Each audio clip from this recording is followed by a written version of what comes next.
ਪ੍ਰਧਾਨ ਮੰਤਰੀ ਨਰਿੰਦਰ ਮੋਦੀ ਨੇ ਕਿਹਾ ਕਿ ਦੇਸ਼ ਦੇ ਨੌਜਵਾਨ ਸਟਾਰਟਅਪ ਤੋਂ ਲੈ ਕੇ ਖੇਡਾਂ ਦੀ ਦੁਨੀਆ ਤੱਕ ਨਵੇਂ ਰਿਕਾਰਡ ਬਣਾ ਰਹੇ ਨੇ। ਆਕਾਸ਼ਵਾਣੀ ਤੇ ਮਨ ਕੀ ਬਾਤ ਪ੍ਰੋਗਰਾਮ ਤਹਿਤ ਦੇਸ਼-ਵਾਸੀਆਂ ਨਾਲ ਵਿਚਾਰ ਸਾਂਝੇ ਕਰਦਿਆਂ ਪ੍ਰਧਾਨ ਮੰਤਰੀ ਨੇ ਕਿਹਾ ਕਿ ਬੀਤੇ ਕੁਝ ਸਮੇਂ ਦੌਰਾਨ ਦੇਸ਼ ਵਿੱਚ ਪੁਲਾੜ ਸੈਕਟਰ ਨਾਲ ਸੰਬੰਧਿਤ ਕੁਝ ਵੱਡੇ ਕੰਮ ਹੋਏ ਨੇ, ਜਿਨ੍ਹਾਂ ਵਿੱਚੋਂ ਇੱਕ ਪੁਲਾੜ ਖੇਤਰ ਦੀ ਇਨ ਸਪੇਸ ਏਜੰਸੀ ਦਾ ਨਿਰਮਾਣ ਹੈ। ਪ੍ਰਧਾਨ ਮੰਤਰੀ ਨੇ ਦੱਸਿਆ ਕਿ 750 ਸਕੂਲਾਂ ਦੇ ਵਿਦਿਆਰਥੀਆਂ ਅੰਮ੍ਰਿਤਸਰ ਮਹੋਤਸਵ ਸਮਰਪਿਤ 75 ਸੈਟੇਲਾਈਟ ਬਣਾਉਣ ਦੇ ਕੰਮ ਵਿੱਚ जुटे हुए ਨੇ। युवाओं के लिए आकाश छूना सपनों को साकार करने का पर्याय होता है। आज हमारा भारत जब इतने सारे क्षेत्रों में सफलता का आकाश छू रहा है, तो आकाश या अंतरिक्ष इससे अछूता कैसे रह सकता है। बीते कुछ समय में हमारे देश में स्पेस सेक्टर से जुड़े कई बड़े काम हुए हैं। देश की इन्हीं उपलब्धियों में से एक है इन स्पेस नाम की एजेंसी का निर्माण। एक ऐसी एजेंसी जो स्पेस सेक्टर में भारत के प्राइवेट सेक्टर के लिए नए अवसरों को प्रमोट कर रही है। इस शुरुआत ने हमारे देश के युवाओं को विशेष रूप से आकर्षित किया है। खेलो इंडिया युवा खेडों में खिडारियों वालों नवे रिकॉर्ड कायम करने का जिक्र किया। उन्होंने जाबाज नीरज चोपड़ा वालों कोर्टेन खेडों में सोन तमगा और पावो नूरमी खेडों में चांदी का तमगा जितने ते खुशी जताई।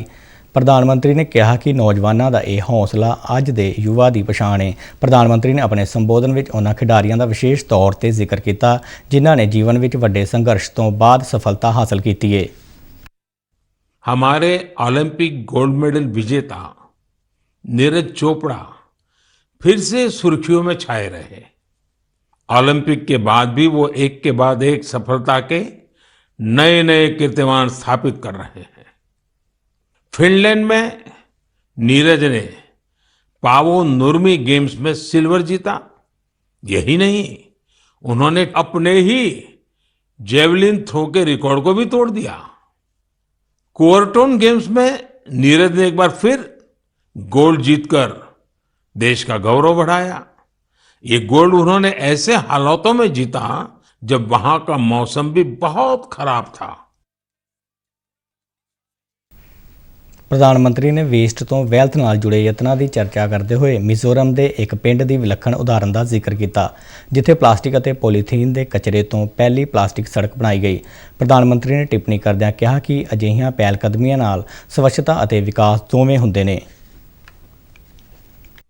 आज पुडुचेरी के कराईकल में हजारों किलो कचरा हर दिन कलेक्ट किया जाता है और उसे सेग्रीगेट किया जाता है।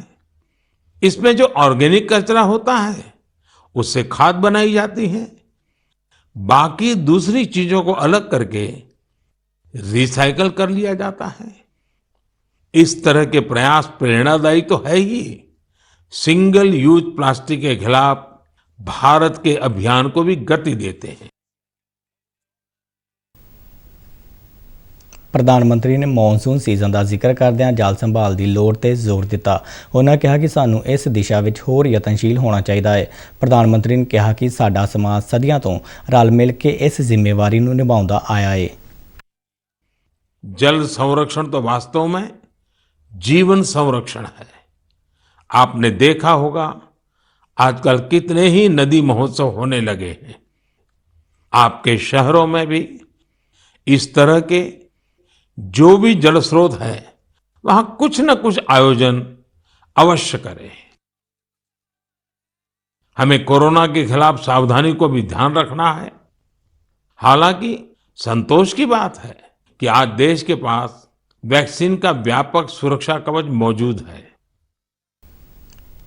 प्रधानमंत्री ने कहा कि भावें अज देश कोल कोविड-19 महामारी विरुद्ध व्यापक सुरक्षा कवच मौजूद है, पर फिर भी सानू सावधानियों का ध्यान रखना चाहिए है। उन्होंने कहा कि टीकाकरण की गिनती 200 करोड़ के करीब पहुँच गई है।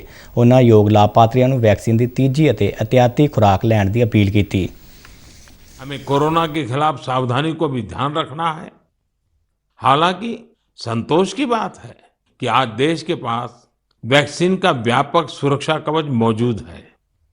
हम 200 करोड़ वैक्सीन डोज के करीब पहुंच गए हैं। देश में तेजी से प्रिकॉशन डोज भी लगाई जा रही है। अगर आपकी सेकंड डोज के बाद प्रिकॉशन डोज का समय हो गया है तो आप ये तीसरा डोज जरूर लें।